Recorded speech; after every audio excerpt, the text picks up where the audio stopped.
Que maravilha pensar que o santo, puro Filho de Deus nos amou de um modo tão especial, ao ponto de ter morrido naquela cruz sangrenta em nosso favor.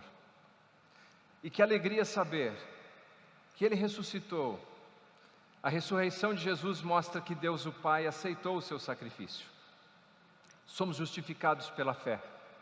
Somos perdoados dos nossos pecados e temos a propiciação sobre nossas vidas, quer dizer, Deus não está contra nós. Deus vem em nosso favor, em amor.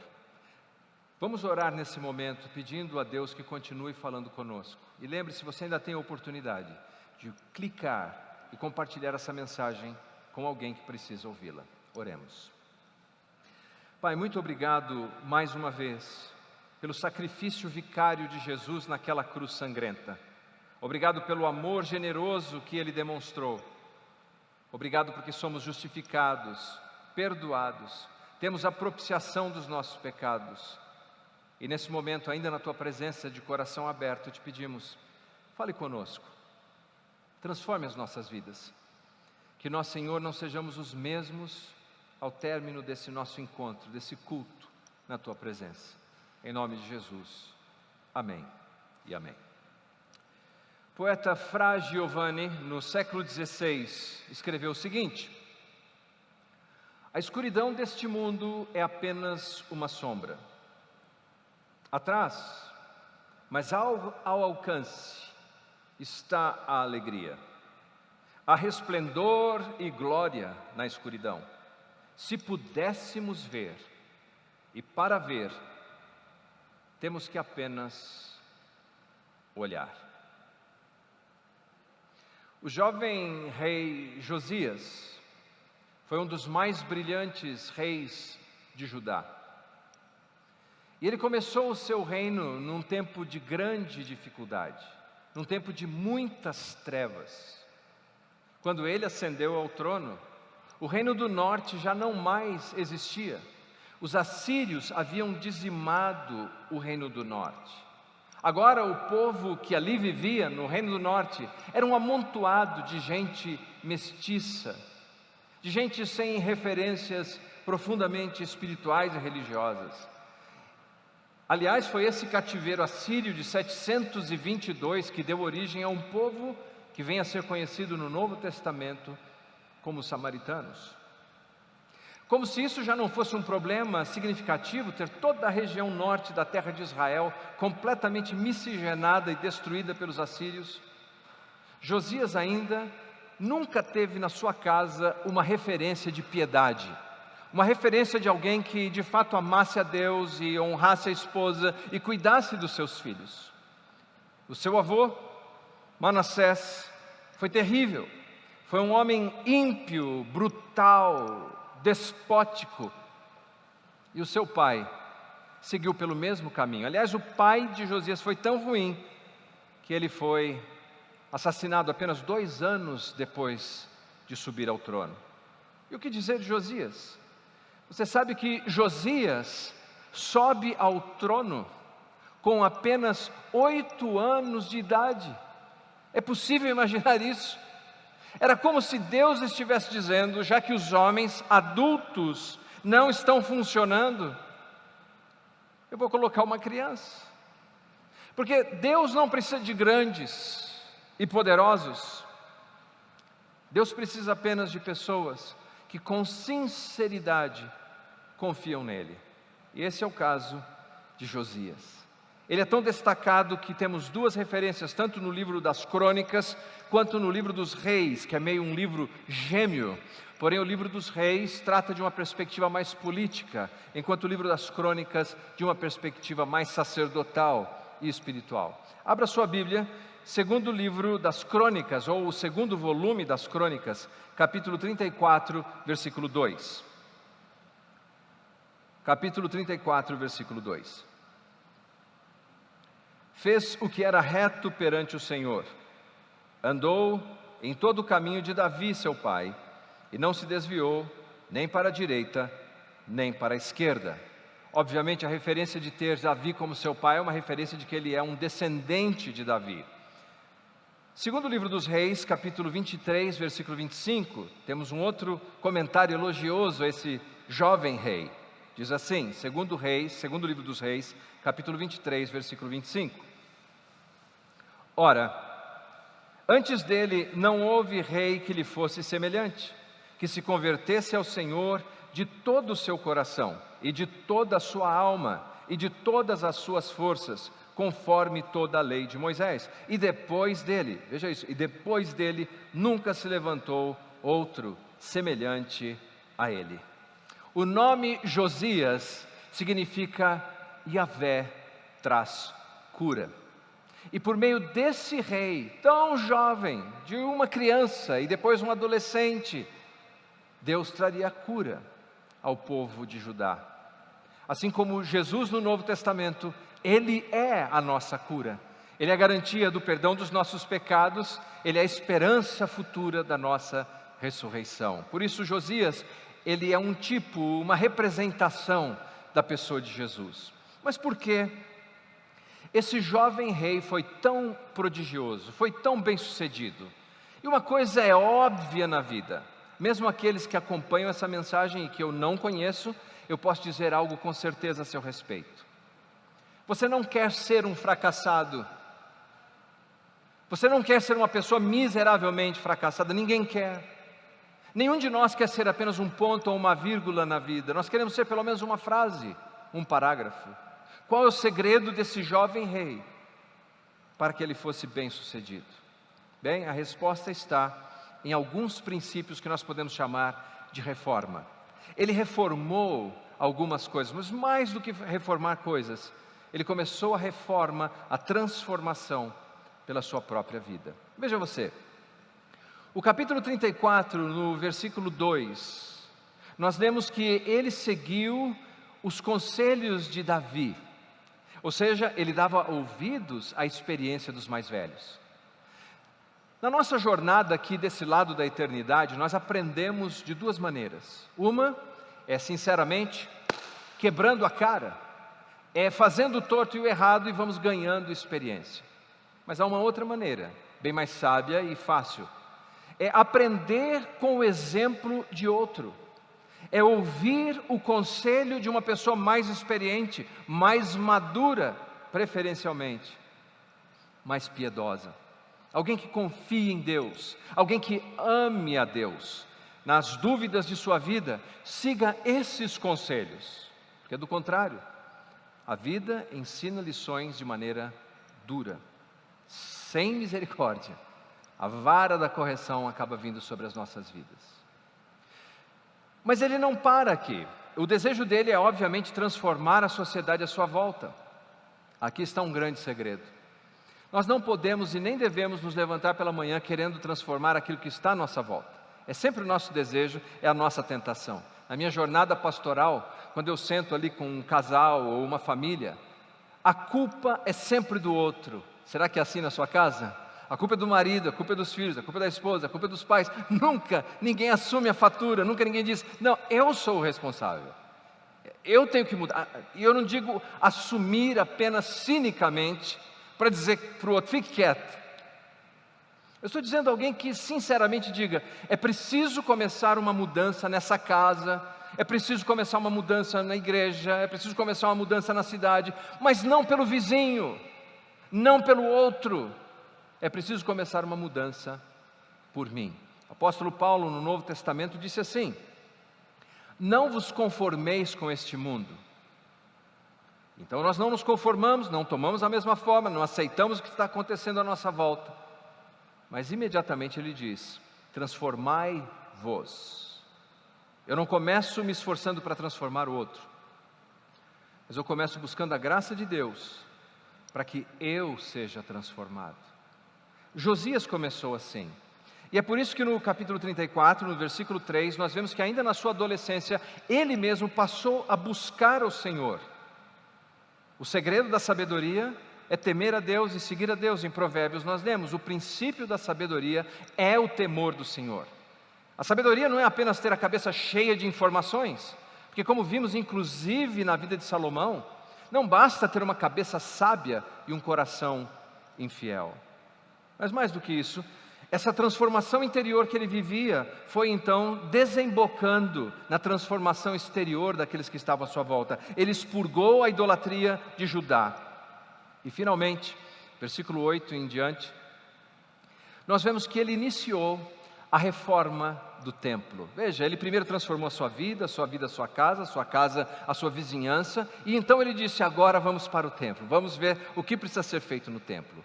E ele passa a fazer reformas físicas naquele templo. E eu imagino que a essa altura, aquele glorioso templo de Salomão estava totalmente abandonado, centenas de anos depois. E olha que curiosa é a história que encontramos. Capítulo 34, versículos 34 em diante, diz assim, 2 Crônicas 34, versículo 14 em diante. Quando se tirava o dinheiro que se havia trazido à casa do Senhor, Hilquias, o sacerdote, note bem isso, achou o livro da lei do Senhor dada por intermédio de Moisés. Eles perderam a lei de Deus na casa de Deus. Pode imaginar isso? É como se dissesse que nós não perdemos a Bíblia. Não temos a Bíblia. E eles perderam a lei de Deus na casa de Deus. A lei dada por intermédio de Moisés está perdida há centenas de anos, escondida na própria casa de Deus. Eu acho assustador isso, que lamentavelmente, inclusive em alguns púlpitos, não se ouça mais da palavra de Deus, como se a palavra de Deus estivesse perdida na casa de Deus. Se fala de sociologia, de psicologia, de antropologia, de filosofia e de tantas ias. Eu não desprezo as ciências flexíveis, elas são importantes, elas têm o seu lugar, mas a força motriz transformadora continua sendo a sabedoria depositada nesse livro, na palavra de Deus. Obrigado, que você tenha muitos filhos no futuro e seja muito feliz. Isso me dá uma pausa para respirar. O texto continua, versículo 15. Então disse Hilquias ao escrivão Safã: achei o livro da lei na casa do Senhor. Eu acho realmente isso irônico.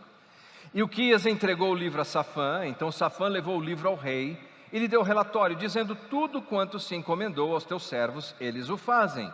Contaram o dinheiro que se achou na casa do Senhor e o entregaram nas mãos dos dirigentes da obra, dos que executam a obra. 18. Relatou mais o escrivão ao rei, dizendo: o sacerdote Hilquias me entregou um livro. Safã leu nele diante do rei. Tendo o rei ouvido as palavras da lei, rasgou as vestes. Safã traz os relatórios de como andavam as reformas do templo, de como estava sendo gerido os recursos financeiros, quem é que estava cuidando do livro caixa, e de repente diz: Josias, a propósito, encontraram um livro, o sacerdote Hilquias encontrou um livro lá. Eu vou ler um trecho para você desse livro. E passou a ler. Provavelmente ele leu Deuteronômio.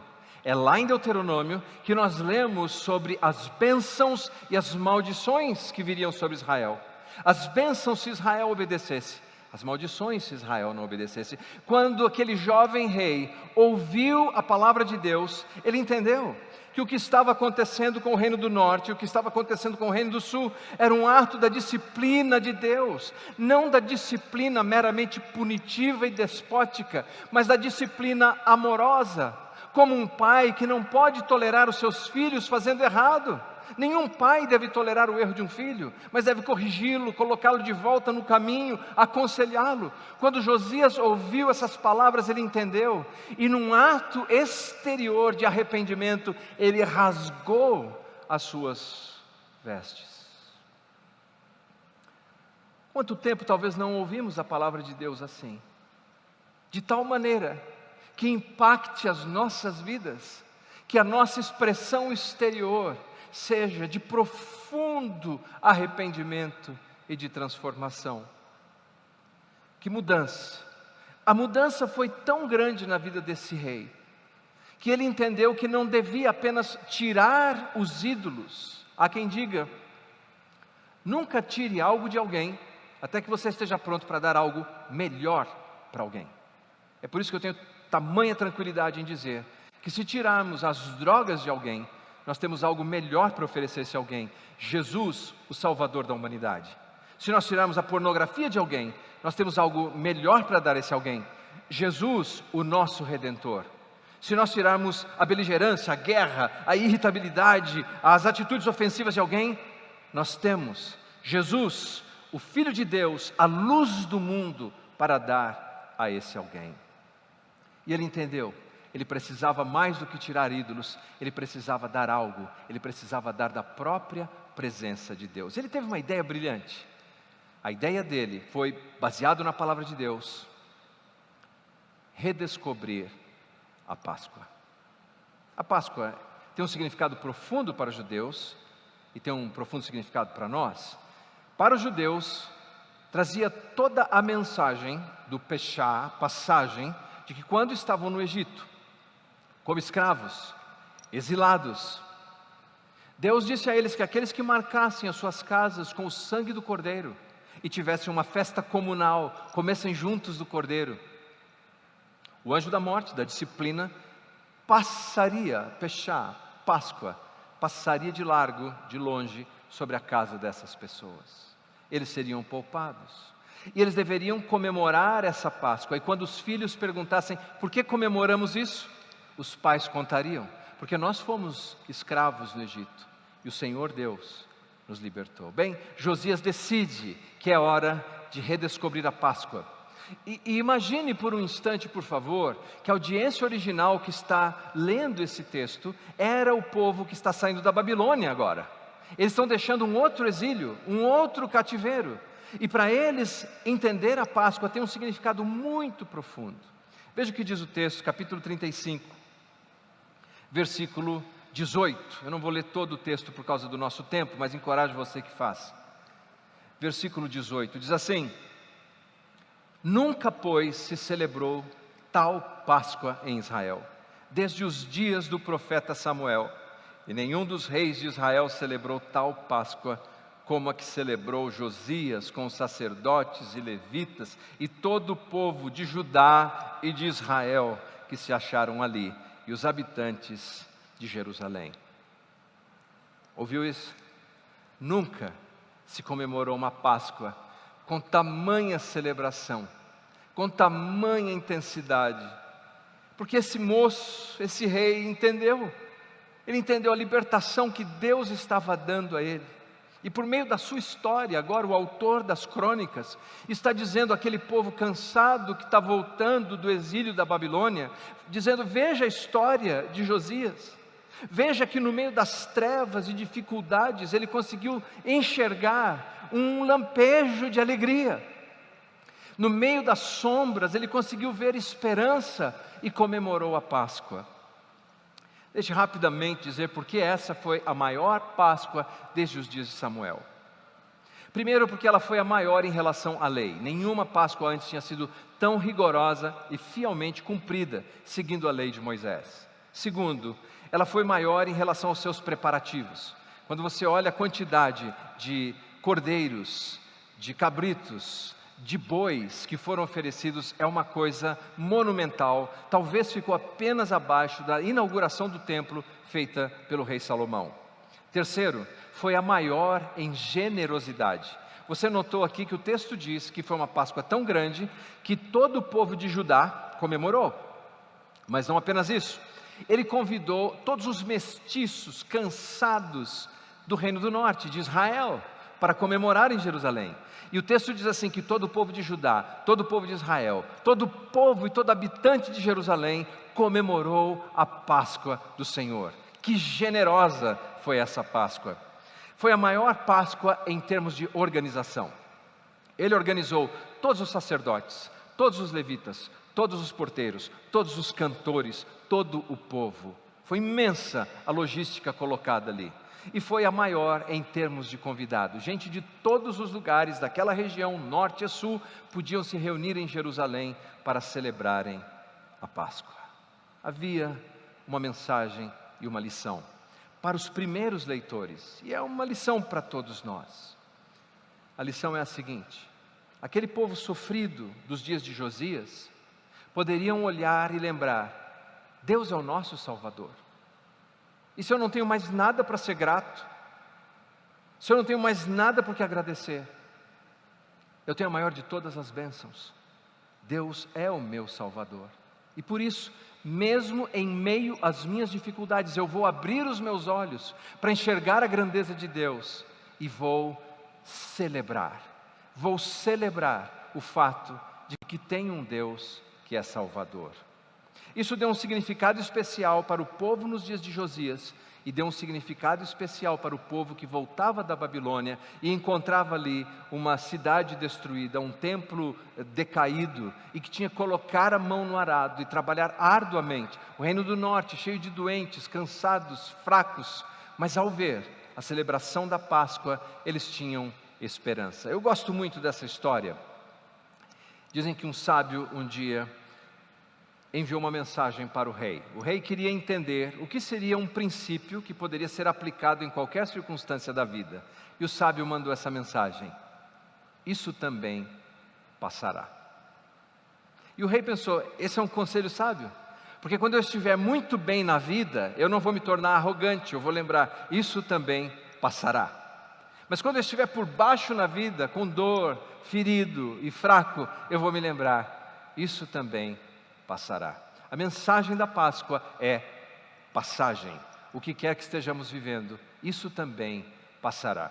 Mas veja, embora a Páscoa de Josias tenha sido tão gloriosa e tão grandiosa, ela se empalidece e se torna pequena quando comparada à Páscoa que Jesus, o Salvador, nos oferece. Veja só, Jesus não apenas baseou a sua Páscoa na lei. A Bíblia nos diz que Ele é o cumprimento da lei. Ele cumpriu tudo na lei. É por isso que eu posso ser salvo pela sua graça. Cristo ganha de Josias na preparação, porque se Josias tomou todo o tempo logístico para organizar a sua Páscoa, a Páscoa de Jesus, ela vem sendo preparada desde a eternidade. A Bíblia nos diz que Ele é o Cordeiro morto desde a fundação do mundo. A Páscoa de Cristo é maior na doação, porque se Josias doou dos seus tesouros, se os sacerdotes e os príncipes doaram, se o povo doou, a Páscoa que nós celebramos com Cristo é a doação do próprio Deus. Deus amou o mundo, Deus amou o Leandro, Deus amou você, de tal maneira que Ele deu o seu único Filho, para que todo aquele que nele crê não pereça, mas tenha vida eterna. E mais, se Josias conseguiu mobilizar sacerdotes, levitas, porteiros, cantores e aquela multidão logística, Jesus, para nos trazer salvação, mobilizou todo o universo, mobilizou anjos, seres celestiais, mobilizou toda a terra, mobilizou santos e pagãos. Naquela cruz, Ele se ofereceu por nós e ressuscitou ao terceiro dia para a nossa justificação. E finalmente, se o convite de Josias foi um convite elástico, amplo e grande, o convite de Cristo é ainda maior. Para toda tribo, para todo povo, para toda língua, para toda raça, para toda nação. O convite de Cristo para enxergarmos a esperança, para vermos luz mesmo em meio às trevas, é feito a mim e é feito a você. Mesmo em meio a situações difíceis, e não nos enganemos, eu não quero fazer uma abstração da realidade. Nós estamos vivendo sim tempos difíceis, mas permita-me lhe dizer que mesmo no meio dessas sombras existe luz, e tudo o que você precisa fazer é abrir os olhos para enxergá-la. A luz do mundo continua entre nós. Eu quero encerrar com a história real desse jovem que eu conheci em Suzano. Márcio, o nome dele. Eu conheci o Márcio numa igreja evangélica, mas ele inicialmente não era um evangélico. E olha a situação, ele vinha de uma família pobre, a mãe dele criou ele praticamente sozinha, e ele tinha um sonho. O Márcio queria conseguir dar uma casa para sua mãe. aquele sonho da casa própria. E puxa, como ele se empenhava por isso. E nesse processo todo de muito trabalho, tentando comprar essa casa para dar para sua mãe, ele acabou se convertendo. Essa foi a maior alegria da mãe dele. Não era a casa que ele prometia dar, mas o fato do filho ter conhecido Jesus. Eles iam juntos para a igreja, cantavam juntos. Mas depois de poucos anos, a mãe dele foi adoecendo. Ele orou intensamente, pedindo a Deus que desse saúde à sua mãe. Mas infelizmente, ela faleceu. Foi um período de trevas sobre a vida do Márcio, de desencanto, de tristeza, de questionamentos. Mas ele não desistiu de Deus, pelo contrário, ele levava os seus questionamentos até Deus. Ele continuava buscando a Deus, ele se debruçava sobre a palavra de Deus e ele orava. Um dia num culto, ele ouviu alguém lendo o texto do Evangelho de João, no capítulo 14, quando Jesus diz: eu vou, mas eu vou preparar lugar para vocês, para que aonde eu estiver, vocês estejam também. E o Márcio me disse com os olhos marejados de lágrima, que naquele dia, ele entendeu, ele disse: eu não consegui dar uma casa para minha mãe, mas o meu Salvador Jesus deu a ela uma mansão. E eu disse, na época, Márcio, como você lida com essa dor da saudade? Márcio disse assim: quando a saudade dói tão grandemente em mim, eu digo: Senhor Jesus, dá um abraço bem apertado aí na minha mãe, porque eu sei que ela está com o Senhor. Esse jovem susanense, ele aprendeu uma coisa: que há resplendor e glória na escuridão, e se pudéssemos ver, viríamos. E para ver, tudo o que temos que fazer é olhar.